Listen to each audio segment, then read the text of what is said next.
দেখো আমাদের শাক হয়েছে মাঠে। আর এই দেখো প্রজাপতি, দেখো কত সুন্দর প্রজাপতিটা।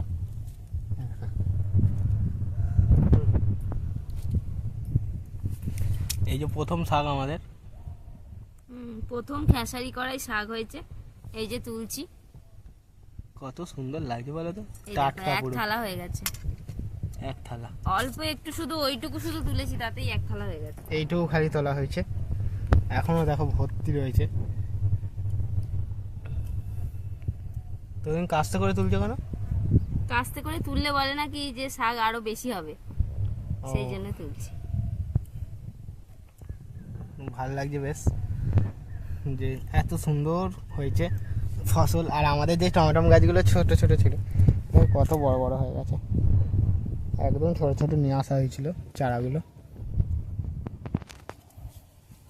সজিরা কোথায়? কোথায় চলে গেছে ওইদিকে। ওদের ভাত রান্না হচ্ছে, আমাদেরও রান্না হচ্ছে। এই যে গিয়ে শাক ভাজা করব, শাক ভাজা হবে, ভাত হবে। দেখি ফুলকপি আছে, ফুলকপি আলু দিয়ে যদি তরকারি হয়।